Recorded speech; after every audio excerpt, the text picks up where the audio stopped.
Hey guys, if you're anything like me, you don't have a dad or a mom that can help you navigate corporate America.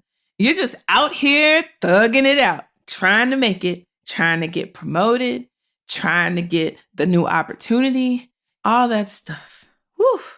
Listen, I'm creating a course, and my goal is to help you set yourself up for success. And the result should be you should be eligible for promotion 18 to 24 months after you take this course.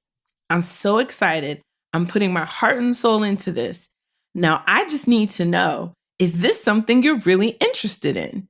If so, go to trillandba.com and sign up in the pop-up. That way, when registration opens, you'll be the first to know. Thank you guys for all of your support. And again, if you have any questions or concerns, you can always email me at ask@trillandba.com. Now let's start the show. Welcome to the Trill MBA show. I'm your host, Felicia Ann Rose Enuha, aka the Trillest MBA you will ever know. And I'm here to help you survive and thrive in corporate America by giving you the truth and being as real as only I can be. Happy Sunday, everybody. I have a great show for you today, and it was all prompted by a listener named Kimberly. So in April, I got this email from Kimberly, and she wrote, "Please address ageism for older Black women over the age of 55 in the workplace. I think your podcast this week ignores this huge glaring problem for older women workers who no longer, quote unquote, make the boss's dick hard. And he doesn't want to either promote or hire older female workers. So that's why some of us who have bills to pay, grandchildren to help raise, health problems that quitting and letting God do whatever won't address. That was really glib and insulting to older workers who have a completely different set of workplace problems than younger workers do. Thank you." So I feel like Kimberly gave me a bit of a read there. I never intend to leave anyone out. This show is for Black women in corporate America, regardless of your age.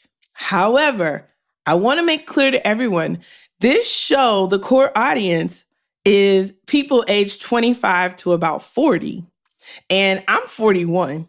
So I want to make sure that I hear you out. And so if anybody out there feels like I'm being glib or insulting, first, know my heart. That is not my intention.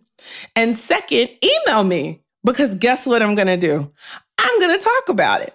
So, Kimberly, as promised in my email reply to you, today we are discussing ageism. Now, I know that most of my corporate warriors listening out there are not at the age where they have to worry about ageism. But in the blink of an eye, you will be grown. And life throws us all curveballs. So we're going to talk about this today and get real about what work is like as we age. So I want you to share this episode with your aunties, your moms, your grannies, and keep all these tips in the back of your mind, because God willing, you too will get, quote unquote, old. However, Black don't crack. This year I turned 48 years old. Thank you. I love telling my white girlfriends because they give a sister love, they embrace a sister. They be like, "Oh my God, you are not 48. What's your secret?" I'm like, "Black." It's finally paying off. Took 50 years, but hey.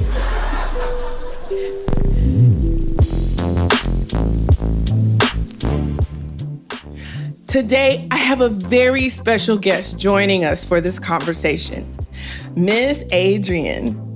Now, Miss Adrienne is not only one of my coaching clients, but she is the mother of my favorite set of twins in the whole wide world, Alexia and Alexandria. The coolest thing about this mother and daughter trio is that they all have their MBAs. Miss Adrienne, welcome to the show. Thank you, darling. How are you today? I'm good. I'm so happy to get to talk to you today because you have a testimony. And at the end of this episode, my intention is for people, no matter what their age, to be inspired through the ups and downs of the corporate journey, because we're all going to go through it. Now, I don't even have to ask you this because I know you will keep it all the way trill, but just for facts and just so the audience will know, I want you to say your truth however you feel most comfortable saying it, and I need you to promise that you're going to keep it trill. So can you keep it trill, Miss Adrienne? Absolutely. Awesome. And again, this is a safe space for all my listeners because I want us to have real perspective about the ups and downs in the experience of being a Black woman in corporate America. And that's why I do this show. I have to share with you a story real quick, Miss Adrienne. I was recently at a conference and I met one of my listeners. And I didn't even realize, but at the top of the show, I say my full ass name. I'm like, Felicia Ann Rose Nuha. So when this young woman realized who I was, she was like, Felicia Ann Rose Nuha. And I was like, whoa, that's my cold government name. What'd I do? Hold on. Because you know, my mama, when I'd get in trouble, she used to say my whole government name. But in talking with this young lady, she was just sharing with me how this show had helped her so much. And in that moment, I, choked back my little tears. And I realized this is important. We need to talk about these things. So I want you to know that you are right now in this moment a blessing and a gift to a lot of people out there who are currently struggling to figure out their career at whatever age. And so I want you to tell us a little bit about your career journey. So especially the last 2 or 3 years, and especially the layoff you had last year. We know it's a big Fortune 500. It's a big organization. So my career started when the girls graduated from high school in 2000.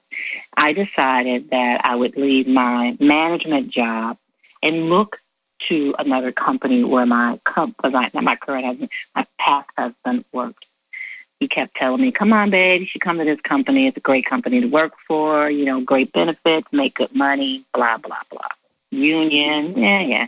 So I decided, okay, I can do that. Let me go and see if they have any openings. So without his knowledge, I just did it one day. And, got there and I passed the test. They gave me this little typing test and this other little personality test, and I passed it. I was like, wow, okay, let's keep going. So I got the job. They called me on a Sunday to say, hey, we have an opening for you. Are you willing to accept the job? And you have to accept it now because I'm calling a lot of people. What? I was like, excuse me? I was on my way to church. Thank you, Jesus. And so by the time I got to church, I had a testimony because I was like, I'm taking the job. Mm-hmm. And I had to start I forgot, but within the week. I literally had to quit my job, give them a letter of resignation, but I was so ready, and they were so ready for me to go because they had stereotyped me. They had kind of, under new management, this engineering firm didn't like me, didn't like this sister girl that I was, and wanted me out, but they were trying to, because, I was already almost over that age. I was in my 40s, and they wanted to kind of move me out, move someone in who had, a degree that I didn't have at the time. Mm-hmm. So I was glad to go. And I gave my resignation. He was getting ready to write me up and put me on a performance improvement plan. And I was like, no need. here's my resignation. You don't have to waste the paper and the energy. He just kind of looked really shocked. But, and I walked out of there and I said, I'd be gone at the end of the week. And they said, make it tomorrow. Not a problem. Oh. It will be tomorrow. And so I was glad I graciously walked out of there skipping to the train with my stuff. So, but that's when I knew I needed to get my degree. But I had to go to work first, right? So I took this job and excelled, got promoted again, and I was doing my thing. And I was like, girl, go back to school. So in between time, during that time of being promoted and moving, I was also in the thrust of a nasty divorce. My husband of 23 years decided that he wanted to do something different, and I was not in agreement. And so at first I was like, maybe I can tolerate this. And I was like, you don't have to, girl. You don't. Right. And I said, I won't. And so he was shocked that I filed for divorce because I'm not sharing you with somebody else, and I know about it. Right. That was my story. So anyway, I got the divorce, and I decided at the end of the divorce, you got to go back to school. So I went back to school maybe a couple of years after the divorce. By this time, I had met someone else. We were dating, and I just needed to do it. So I went back and finished my undergrad because I had finished my undergrad. I almost finished previously, but then I got pregnant. And then I got pregnant with twins. Right. So it just didn't happen, right? Right. So anyway, got that undergrad. And then I was like, that's it? That was easy. So I decided, keep going. And I did. The company was paying for it. And I was like, what the heck? I can do this. Yeah. So I did. And I finished my MBA in 2 years. It was not so difficult. I was like, I didn't know I had it in me. But I did. My daughters had already gotten their MBA. Right. And my current husband, he was like, well, why do you need to do that? You don't need to do that for your current job. It was the truth. I didn't. Once I got that undergrad, I really didn't need to get an MBA. But I wanted to push myself to see what I could really do and what I could really learn. And I wanted to continue to move up in money, honestly, because I'm nearing my end of the work years. So I want to make as much money as possible at the end. You know, I wanted to come out slamming. Yeah. So, but a promotion, before I could get a promotion, my company moved me to another organization. They basically subcontracted me. Not just me, but 300 other people as well. And most of us have been with the company for a long time because it's one of those big companies that people just don't leave because they pay well. So I was like, what? So in the thrust of that, they basically said, yeah, and we're going to probably let you go within a year. But you got an opportunity to find another job within that year. So, but you can't stay with this company where you are. You got to go. You come to us and find a job in our company. But who's going to hire someone that just came over to another company? Right. So I started throwing my hat in the job search. Looking, sending my resume, sending all kind of information, hobnobbing, trying to get to know people, trying to understand what I really, really needed to do to get another job because I just wasn't sure. And it wasn't working. Some of the younger white women were very successful going over to other positions. I had a degree. I had an MBA. What do you mean I can't get a job? Right. Certainly I qualify more than these other women. But, of course, they could see all my information because it's internal. They could see my age. They could see all kinds of things. Wow. And this company loved young white people. Right. They basically are known for hiring a lot of younger people of all nationalities, but certainly not a lot of young minorities. Right. Some minorities, but, the new minority is not the Black woman. So, anyway. Keep it real. Keep it real, Miss Adrienne. Right. Yes.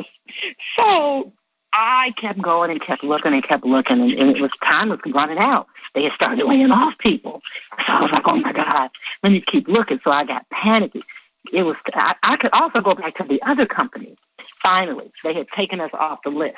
So I started applying back to the other company, but different jobs. Right. Oh, I was hitting it, all kinds of jobs, sales, sales support, account management, all kinds of different positions. I didn't qualify, so they said, because I had never done some of these things before. Even though I had a degree, I was overqualified for some. Some people wanted me to do other things. I had an interview. This guy drugged me along for like 4 weeks, every week telling me I was still in the running, still in the running, still in the running, still in the running. So I'm like, yeah, okay, but I got to keep looking. So I'm looking. Now I'm going outside of these two companies. I'm not only just looking in the company where I am, I'm looking in the company where I came from, and I'm looking in the company, other companies, I won't say, but other companies. External companies, yeah. Yeah, I won't say, but all kind of external companies. Right. Yeah. So I just kept looking, and I was in the trenches. And that's when I talked to you. So we started talking, and you started giving me some advice and telling me to narrow it down and not to be so panicky and so anxious. Of course, in the meantime, I'm laid off. I'm done. And, go to unemployment, and that was a joke. And you go to these other resources, and that was a joke. But I still wanted to keep my health insurance. In the meantime, my husband was diagnosed with a condition that put him in the thrust of really needing some care. My mom got really, really sick. She was, she's older. She's in her 80s. She's been sick a long time, but she got really sick, like, right. She's on her way. She's not doing well. She's not going to live long. And now here you are taking care of your mother, going to treatments with your husband. All this. I'm off though. Right. Ain't no money coming hardly. And I'm like, only only Jesus was carrying me through. And I actually was making it through. I was so surprised, but I made it through. I actually got through the unemployed. The bills got paid. Things got done. We ate. The daughters kicked in every now and then when they needed to make me feel better, to take me out somewhere. They paid a bill or two here. Like, Mom, come on, just give me a bill. And they pay, they took it, they paid it. And so I was grateful. I was blessed. But I started feeling really bad because I kept thinking, what's my value? Because I have all this knowledge and all this information. And I have an MBA. So it didn't really matter. Every time I, would put in the paperwork, I would get through the algorithms. I would get through to a hiring manager. And they would interview me on the phone. They can't tell how old I am on the phone. I didn't put all my information on the resume, so they knew I had been working, but probably as old as they were. So, I didn't want to share that in, but it was the truth. Right. Most of those people probably reviewing my resume were as old, if not older, than I had ever been working. So, anyway, I finally started really trying to go back to the other company I came from. And I started getting some really interesting interviews. I was interviewed by a guy who was he was of African persuasion. He liked me. He liked the fact that I had an MBA, and he wanted me to go up the next steps for the personal interview. But when it got pushed to his manager, she decided, nah, she doesn't have enough experience. She just has an MBA, so what? So I didn't get that job, but he was honest with me. He told me. Right. So I got a lot of hurt feelings, a lot of no thank yous, a lot of stuff. Then in January, I got a phone call. Hi, I got an email. That's how it started. Hi, I know you applied for this job in October, but are you still available for an interview? And I said, yeah. Hello, yeah. When?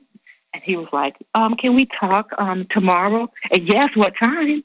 Didn't want to appear too anxious, but I am. Right. But I had been that path before. I had done the phone interviews. I had done, set dozens. So he said, yeah.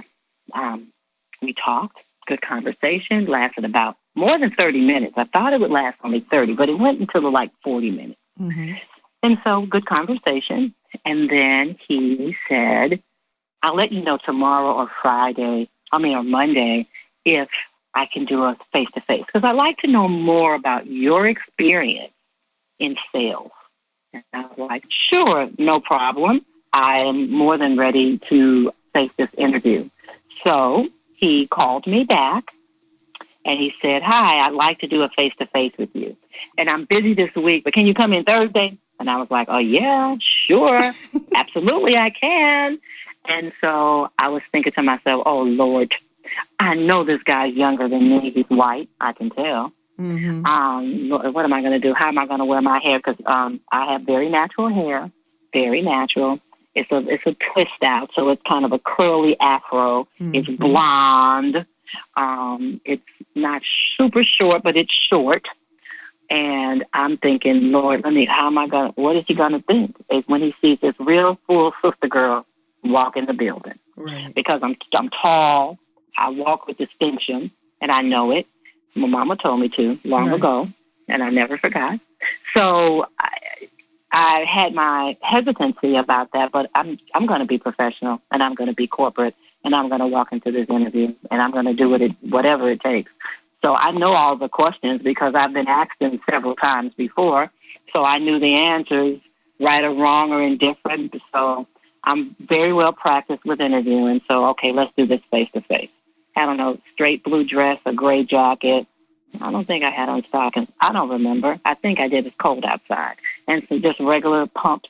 Had my hair just neat and nails, how we do it, polished and nice and neatly, but not, bright green. Right.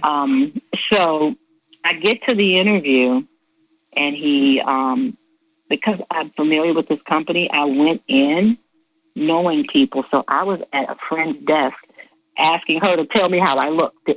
What do you think? Is this approved? She was like, girl, yeah, you got this. And so I'm like, good. So I called him and I said, hey, Chuck, I'm downstairs. I can just come up the elevator. You don't have to let me in.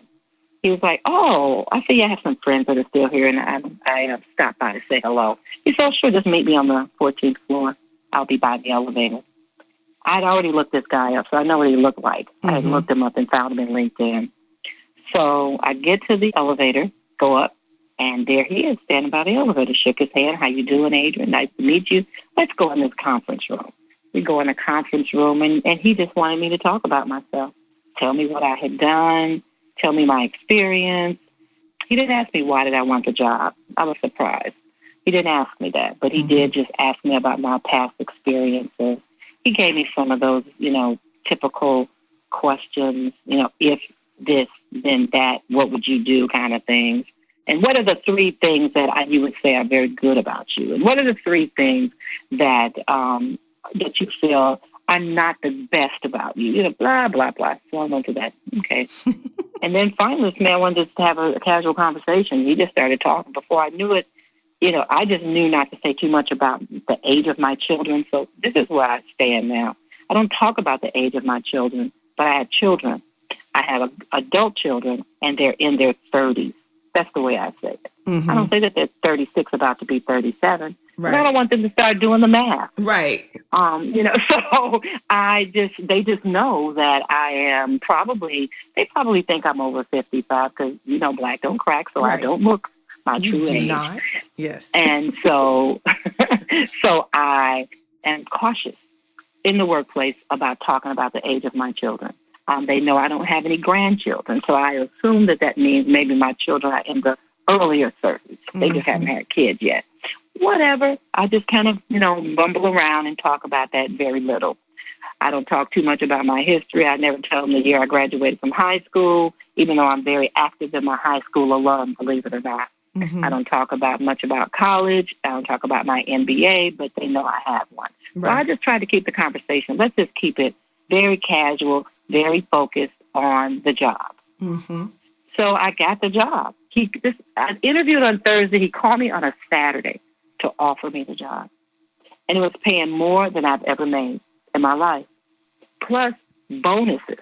Get it? More than I've ever made. I'm like, whoa. But it's sales. So it depends. It's all about performance. Right. But my base salary was even more than I've ever made. So I was like, this ain't nothing but God, because who else could do that? But it's work. Yeah. And then I find out that the man who hired me was 28 years old.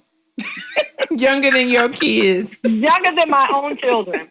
And that he was, which I don't know if this makes a difference, but he was LGBTQ. I mean, he was, and had a husband that worked for the same company. Oh, wow. He and his husband both worked there. And so, but that didn't take away from how I felt comfortable in his presence. Right. And how comfortable he felt with me. So I wasn't surprised that he offered me the job because I felt really kind of good about the interview. Mm-hmm.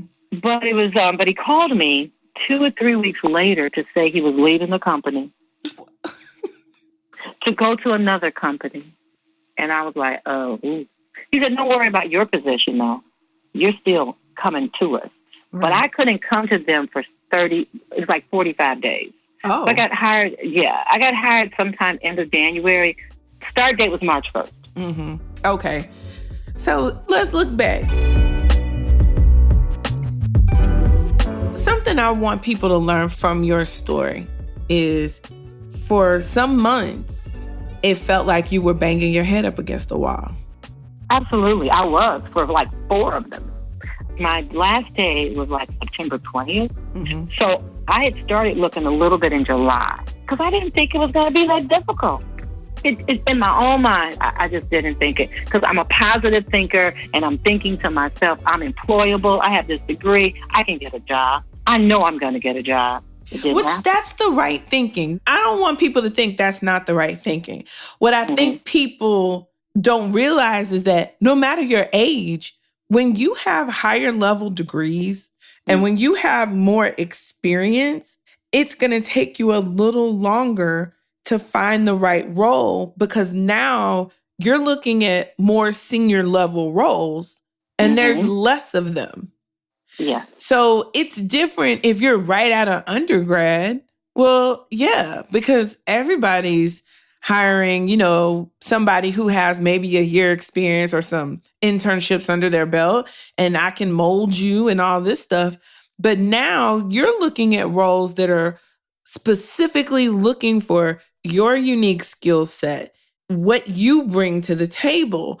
And so with that, it's going to take just a little more time. And I think people forget that. And one thing I, told you, because I feel like you mentioned like, well, maybe I'm too old. And I was like, oh no. what the devil won't do today is tell you that lie. Because no matter how old you are, you have to understand that even though ageism is real, there are ways to overcome that. Just like racism is real, there are ways to overcome that. Just like sexism is real, there are ways to overcome that. And I know that it can feel scary being a seasoned professional and impacted by downsizing. And there is ageism, but it doesn't take away from the fact that you are a seasoned professional. And even just speaking with you, I'm like, you are polished and poised to a degree that a lot of people, no matter how long they've been working, just don't have. And so because of that, I wanted you to not get discouraged in the journey. And I also wanted you to realize that a lot of times those times off are divinely ordered. Because think about all the stuff that was going on at home. And if you hadn't had that time off. Yeah, I mean, it truly was very divinely ordered. I needed to be at home. I needed to take care of my mother because she did transition in March. And it wasn't strange, but it was to show you how clearly it was defined for me to stay at home and take care of her. She literally transitioned the day I got my first paycheck. See? I went to the mailbox, my paycheck, because the first check had to be mailed. Right. I went to the mailbox after going to get my hair done and came home, and there was a check was in the mail. And I was like, thank you, Jesus, because I got $20. Right. And so let me go to the bank before it closes.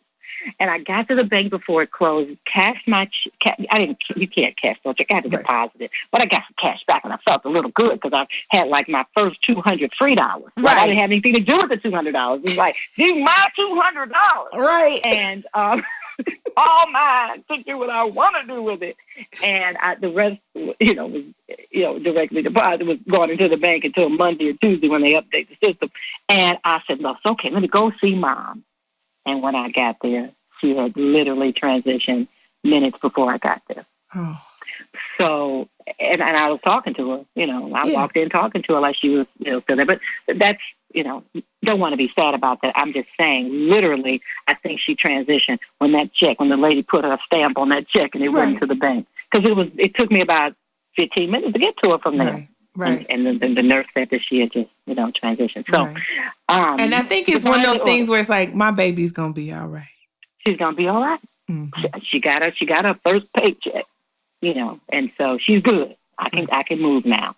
So again, it was just not easy, but I kept I was feeling it. And I was, is there a movie? You know how they say, I was feeling real bad. The color purple. Yes. I keep picking up. I was feeling mighty bad. We're going to put that clip. Well, I'm going to put that clip right here. But there is a God. But there is a God. Jail. Sitting that jail down there about done rocked to death. I know what it like, Miss Celie. Want to go somewhere and can't. I know what it like, want to sing. Have it beat out you. I want to thank you, Miss Celie, for everything you've done for me. I remember that day I was in the store, Miss Millie. I was feeling real down. I was feeling mighty bad. And when I see you, I know there is a God. I know there is a God. So that's how I was feeling. So I started on this job at March 1st, and I walked into the office, and if I tell you, I could be everybody's mama, and I have to correct myself continuously, and I said, thank you, baby. Thank you, honey. Because it's not only is it not professional, but, sometimes they come to me and ask me questions, and I feel like saying, well, honey, come sit over here. And I was like, you can't do that, Adrienne. So I call them by their names, and I say, oh, Julie, let me show you how to do this. So let me give you this information.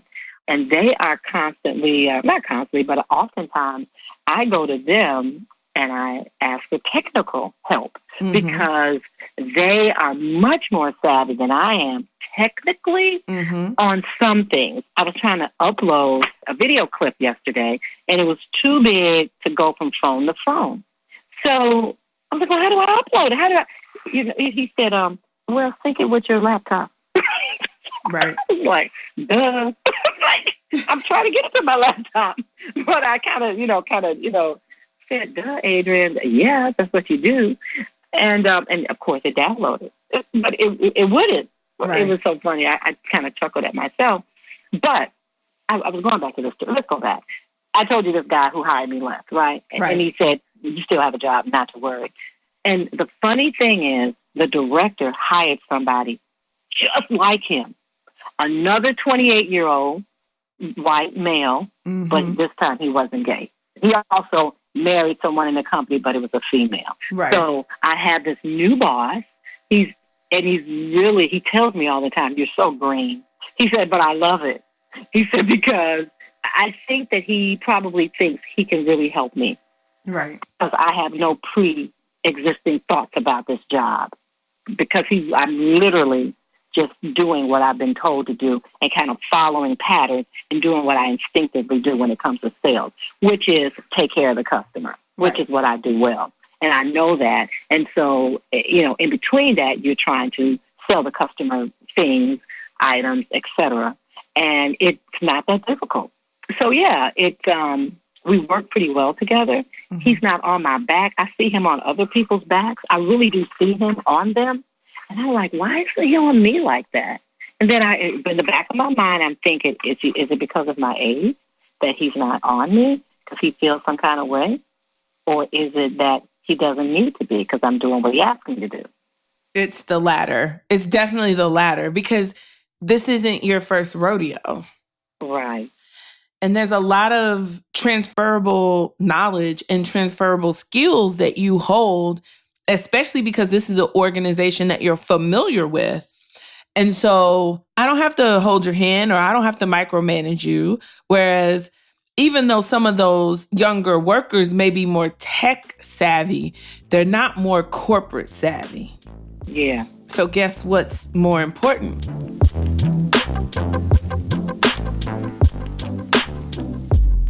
And I want people who have worked a while and have experience and, are of a certain age to not take that for granted. And I know it can be very intimidating, all this new tech. But at the end of the day, what the tech can't do is teach you how to be a great employee and a great team player. Tech can't teach you that. And so you may be great with the tech, but you might be just an asshole or not even really proficient at your actual job. And so what good does that do the company? So I hope that he leverages you in ways to mentor some of these younger professionals in how to be a polished professional and be confident and use the tech skills that they're teaching you, and then you use your other transferable skills and teach them and make a stronger team. If he's smart, even though he's young, if he's smart, that's what he will do.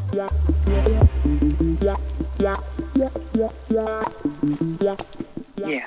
Well, so far, so good. Mm-hmm. He comes to me when I have successes, and he just like, yep, that's good. One day he walked down we were walking toward each other, and he high-fived me. I thought, because I was successful at something. Right. And so I was glad, too, because I was like, whoo, I've been working on that. And then to finally be successful was a good thing. And, I just think that I'm just watching him because I watch how he interacts with other people. He's new, too, right? Right. He didn't come into the team until April. Right. I started March. He came in April. So he's new, but he has expectations. He responds to me. He'll call me in the middle of the day or the afternoon, and I answer him. I'm responsive. I'm available to him. And I just want him to know that my age has nothing to do with what I do. I do what I do because I have this job, and he's just very receptive. So I appreciate him, but I still, look at him the other day. We were at lunch, sitting across the table. We were with another peer who celebrated his 28th year anniversary with the company. And he said, John, I was born when you started working here. I was a baby. and he said, so I have great appreciation for your 28 years of service. And I was like, 28 years? Oh. And that's when he told his age. Right. I knew he was young. I knew he was under 30, but how many years under 30, I couldn't tell. But most of my team, there are some older team members, but I still think probably I am the oldest. There's another guy. He's very gray. His children are grown, and he's not doing so well. They say he's struggling. And so I don't know why he's struggling, but one particular day I heard him talking, and I said he thinks he knows stuff. He just kind of thinks he knows it all. Right. But you can't. And that's never going to work. I don't care how old you are. Exactly. And I was just about to say that because I'm 41. I know very little. And the way it's supposed to work is as you get older, you're supposed to really come into the understanding of how little you know. Because see, when you're 18, you know everything. Yeah. At least I thought I did. Yeah. You think you do. Right. Mm-hmm. And then as you grow older, you just start to realize the enormous amount of information that you really don't know. Mm-hmm. Mm-hmm. And what I love about what people can learn from you, Miss Adrienne, is that, one, you did not rest on your laurels. You did not just get your undergrad degree, and you never stopped striving to learn. So you kept continuing your education, and now you can think of this new role as a stretch role because you are literally doing a new function, hardcore sales, that you didn't do before. And so you use your customer service skills in order to thrive in this new function, and you're learning new skills. So this is only going to add to what you want to do in the future. And so have you thought about that? Yes, because there are other positions in the company that I would like to try to do, which is not so contingent on sales, but you still are working in a sales environment. It pays about the same, maybe a little less, but it's okay. It's still in the same avenue. Mm-hmm. I want to say same street, different address. Right. And so, and I'm okay with that because it's still on the same block. Right. And so I'm thinking, how much longer do I have to stay in this role before I can start applying for other roles? This other role that I'm looking at that can really use my skill set even better, right, because it's more with managing accounts than sales. Right. Still some sales, but it's managing the actual customer itself. Right. Relationship is still going to be important, but it's not so focused on me selling things. It's going to be mostly what we call retention. Right. And so what you've done is you said, okay, I can do this role, get my foot in the door. I can learn a new skill, meet some new people, and then I will take this opportunity and this critical skill set that I'm learning, and it'll set me up nicely for the next role that really allows me to lean into my gifts and my strengths even better. And I have a new skill set I'm bringing along. So this just, again, positions you to sell yourself even better. And it also takes away this idea that, oh, I'm too old. I'm not too old for this shit. I'm not too old for this shit. You will not. We're not too old for this shit. We're not too old for this shit. We're not too old for this shit. Say it like you believe. We're not too old for this shit. Yeah. We're not too old for this shit. I'm not going to buy a hemorrhoid cushion. We're not too old for this shit. No, this means I'm the perfect person for this. And so I like the fact that you're thinking of it in that way and you're not worried about your age. And I think the biggest lesson my audience can take away from you, no matter how old you are, but especially if you feel the weight of your age in your job search, is that you have to believe in yourself and your skills. And you have to know yourself and know your skills and be able to articulate that. And that's something that you've always been able to do, Miss Adrienne. Yeah, it was difficult, though. And I was especially distracted because my mother was sick. Right. With that illness, it distracted me. I admit it, because I was thinking, well, maybe I'm just too old to do this. And, I was taking care of my mom, and it was an everyday, almost all day job. Right. And so I felt maybe I couldn't concentrate on the interview. Maybe I couldn't concentrate on, prepping for the interviews. Maybe I didn't do so well on the interviews. Maybe I'm just not smart enough. I even, I thought all those things. Right. Maybe I'm not as smart as I think I am. And then I had to pull myself back in and say, but I am. Right. I'm as smart as I am. And they're just missing an opportunity. And I went to a, what they call a road show. So I got with other people that had my position in the company, and I got to meet two people that had interviewed me and denied me a job. And when they said, I was like, hi, I'm Adrienne, blah, blah, blah. And they're like, your voice sounds familiar. Where did I meet you? And I said, I've interviewed with you. And they both kind of looked like, okay. That's why. So one guy, he couldn't remember it, right? He couldn't remember it. And he sat down. He thought about it. He started going through his emails. I could tell because I saw him on his phone looking through his emails. Mm-hmm. And he came back to me. I know who you are. He said, I know who you are. He said, welcome to the company. How long have you been here? And I told him I started in March. And he said, how do you like where you are? And I said, I'm still learning. I said, I don't have an answer yet. And he said, well, if you ever want to change, let me know. He said, because I wanted to hire you, but my manager wouldn't let me because you didn't have experience. Right. He said, but now you're leveraging differently. You now have experience because you're working it. So we have some openings coming up next year. I know they are. Mm-hmm. He said, keep my number, stay in front of me. If you want to make a change, you want to come over, let me know. And now because you're back in the company, it's just going to be that much easier. And so this is being strategic, right? This is playing chess. And what I love about you, Miss Adrienne, is I don't even know if you realize how good you are at navigating corporate America, even through a layoff. Yeah, I don't. Because no, I don't. Because I look at this, so I have a goal, right? I have to retire at some point. I'm not going to work until I just fall out. That's not my goal. Mm-hmm. So I have a plan. And one thing I know about me is when I get this plan in my head and I have to do something, I get it done. Right. Because I just, and it's always happened that way. I tell my children all the time. And, you know, one of my daughters is interviewing today as we speak. Mm-hmm. And I said to her, all things work together for good. Because you are that kind of person. Mm-hmm. You're a chip off the old block. You're never going to be unsuccessful. You're always going to do well because you have that grace.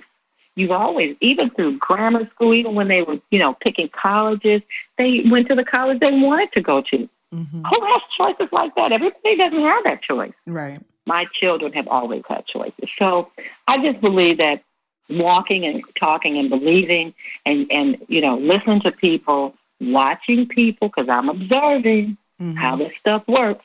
And people are so open to tell me things. It's so funny that all the guys, also not very many females in my role. It's 2 black females in my role, 1 black male, and about 10 white males. Oh, wow. So we're in a very minority organization. Mm-hmm. So I kept thinking to myself, why did this 28-year-old white guy hire me? He needs a black woman. And then I was like, well, he could have hired any black woman, right? That's true. But he hired me because he felt that I had the ability to learn and get the job and do it. And here you are killing it. Here I am. Yes. You know what I love about this? So at the top of the show, I read an email I got from Kimberly. Mm-hmm. And she was responding to a show that probably happened back in April. And I don't remember exactly what show she was writing about, but I'm sure it gave advice about, looking for jobs or transitioning or what have you. And I could tell that she is going through the same thing. Like, she's seeing that younger people are getting more of the opportunities. She kept it all the way true because she was like, I think your podcast this week ignores this huge glaring problem for older women workers who no longer make the boss's dick hard. And I was like, this sounds like something my grandma would have said. But how would you respond to her as probably more of your peer?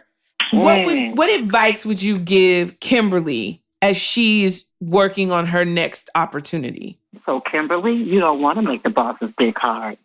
I know that's right. You really don't, Kimberly. Right. But that's another problem. You just layered the problem that you already think you have, which is your age. So we don't want to do that. Because if we make his dick hard, then that means now we got to play. And now we got some other things going on because we have some potential sexual harassment issues at our door, and we don't want to deal with that. What you want your boss to see is that you have skills, you have the ability, and you want him to admire your skill set. So you want him to smile when he comes into the room because he knows that you doing your thing, you're doing your job. So, yeah, I don't want to get my boss a big car at all. He's 28. What am I going to do with that? Not a damn thing. Nothing, girl. Not a thing. Lord, yeah, nothing. So, I don't want that. But I do. The director now, who didn't hire me, he's aging. I can tell that he's in his 50s. And I want to be respected. I never thought about getting my bosses, arousing him or appealing to him physically. Mm-hmm. So, yeah, no, that's my advice. And I think it's not what you want. And I think she thinks that that's what the younger women, that's how they're getting their opportunities. And that's not it. Like, Kimberly, no. And I know I see how you could feel that way, but that's not why. And so what you need to focus on is, again, what do you bring to the table? Have you created your value statement? And do you clearly understand and are able to articulate the skills and experience that distinguishes you from other candidates? And then you just have to keep trying. You have to stay out there and keep working at landing where you're supposed to land. And then the other thing is you have to realize it's all in God's timing. It's all orchestrated. And I know some people don't believe in God, but I don't care who you are or how old you are. That holds true. And maybe while you have this time off, there is something for you to do or something that you need to be learning in this time so that you can move on to the next step in your career. And it might be, quite frankly, something in your personal life. So like for Miss Adrienne, her mom was sick. Her husband was going through a health issue. And so they needed her. And if you have been working and having to deal with all of that, how much pressure would that have been on you? It would have been a lot of pressure because I wouldn't have been able to concentrate on a job. Even though the job that I had been doing it a while and it was easy, but it was still work. Mm-hmm. So when I worked hard, it wasn't because I worked hard at thinking. I just worked hard at the task itself. Right. And so sometimes you have to take a step back and not get caught up in the fear of not getting another job. Oh, no, you're going to get another job. You're going to work. Why? Because the bills need to be paid. And I always truly believe that the universe will conspire in your favor. You just have to believe and have faith in yourself. And I think the only thing I really helped you with, Miss Adrienne, during that time is reminding you of all these things that you already knew. You just needed somebody outside of yourself to tell your brain to, hey, calm down, chill out. It's going to be okay. I would agree. I did need that because I remember when we talked about that job that this guy kept saying I was in the running for. Mm-hmm. And you were like, you have that job. You got that job. He would not. And I'm thinking, yeah. And then he sent me a very form letter. Thank you. You did your best. You were one of my top picks. I started thinking, what? This is not the slave trade where you line me up and figure out which one are you going to pick based on my good teeth and my strong arm. Right. No. You missed it. And so funny, the guy who actually referred me, I met him face to face too. I had been in conversations with him, but had never met him. I finally got to meet him, and he was saying, I was watching you, Adrienne, because he allowed me to use his name as a referral on my application trying to get back into this company. And he said, I was watching you. He said, I was saying, Adrienne's going to get a job because she is doing her thing. She wouldn't let it go. She was applying to these jobs because I guess they would go back and ask him for a reference or ask, if I had legitimately used his name. And he always said that he would give them good information to hire me. And so, yeah, he said he was impressed with my tenacity to just keep going, to keep applying and don't stop. Never give up. Right. And so, and he was glad I got back in. Oh, I'm sure a lot of people are glad you're back there. Hell, if I could afford you, I'd hire you. I just can't afford you. I understand.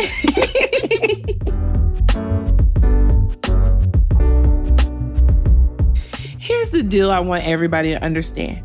Miss Adrienne, although you're very special to us, you are not a unique case. Like, what God does for one, he will do for the other. So I want your story today to be an inspiration to anyone out there struggling, especially if you have adult kids, if you feel the weight of ageism as you're trying to navigate your career, as it's coming, to the latter years of your career. And I want you to remember that it really truly is timing and being consistent and being tenacious and not giving up. And to remind yourself that you're a polished professional and be confident in who you are and what you bring to the table. And you will land the right opportunities no matter what your age. And Miss Adrienne, you are a true testament to that. And so I want to thank you for coming on the show today, sharing your story, and giving those tips. Like, one thing I really want people to understand, like you said, I don't really talk about how old my kids are because it has no benefit. It has no reason to have people, like you said, doing the mental math in their heads. Like, that's not what's important. One thing I love that you said is I stay focused on what the job is. And I talk about that and what I bring to that. And yeah, I share a little bit about me, but not so much that you not stay focused on the main thing. Right. So I love that. Are there any other tips or tricks you want to share before I let you go and have your awesome day? Well, in my interview process, I always, as professional as I can be, I always tried, and it wasn't difficult to do, is to bring the person to something that they valued. Like make it personal. Right. So when I went into the last interview, I looked at this guy. He was sizing me up, but I was sizing him up. I was thinking to myself, can I work for this man? Does he, is he going to treat me fairly? Is he going to, be someone that's going to be not easy to work with, but workable? Right. Is he going to give me what I need? Is he going to give me the tools and the leadership that I need to get through this job? And I felt that he did. Because if I didn't feel that he would, I can't say that I would take the job just because I was desperate for a job. Because worst case scenario is working for someone that even though you get all the money, but you get nothing else. Right. You're unhappy. You're not growing. You see no growth potential. You see them, they don't believe in you. And so I had to know that that was the case. The fear that I had, a little bit of fear when he said he was leaving, because I didn't know who I was going to work for. Right. So I was like, oh, my God, who are they bringing in? They brought in somebody just like him. And one of the guys on the job told me, he keeps hiring these young guys, these young white guys, to do these, do these real big positions. My position is a manager, too, but he's a director. And the other black guy said, girl, he just hires all these young people all the time. We're left behind. He has to keep us. And I said, but we bring something to it. Because when I go see customers, they have a level of respect because I respected them. Amen. This just warms my heart and makes me happy because this is just proof that we tell ourselves these limiting beliefs. Oh, my age is going to stop me, or oh, my race is going to stop me, or oh, my gender is going to stop me, or oh, my sexual orientation is going to stop me. Those are things that we're telling ourselves. Stop telling yourself those lies. Because look at Miss Adrienne. She stopped telling herself those lies. And here she is collecting her check, getting new skills, having a good time, and opening up more doors and more opportunity for next year and the year after that. So stay woke, stay focused, and stop letting limiting beliefs stop you from your career journey. That is the biggest takeaway from this episode. So, Ms. Adrienne, any last words of advice for our listeners before we wrap up? Just stay focused. Be faithful. Believe in yourself. If you do, it'll happen for you. no matter what your age is. Amen. I feel like that was a prayer. Amen. Now, Amen. if you need some help or advice about specific work situations, go to trillandba.com/coaching to schedule a free 30-minute consultation with me to strategize and walk through your specific work situation. Even if it's a layoff, like Miss Adrienne, she called me up. She said, hey, my daughters don't want to talk to me about this. And they gave me your number.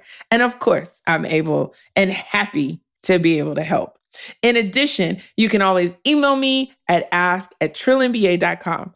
I'm happy to either answer your question or connect you to the right person if I don't have the answer. So again, that's trillandba.com/coaching to schedule a free 30-minute consultation with me. Or you can email me like Kimberly did at ask@trillandba.com to submit your question or concern. And as always, you guys, I want you to have a great week and stop telling yourself things that are limiting you. Be positive, go out there, make it happen. And while you're making it happen, subscribe, rate, review, hit me up on social media at TrillMBA Show. I'm everywhere on all the socials. Email me. I love to hear from you guys. And email me good stories. Email me bad stories. Email me whatever you want to email me. Just don't curse me out, okay? As always, I want you guys to have a great week and keep it trill. The Trill MBA Show is a Fair World Corp LLC production, executive produced by Felicia and Rose Enuha. Music is Kick Push by Ryan Little. Keep it trill every day, y'all.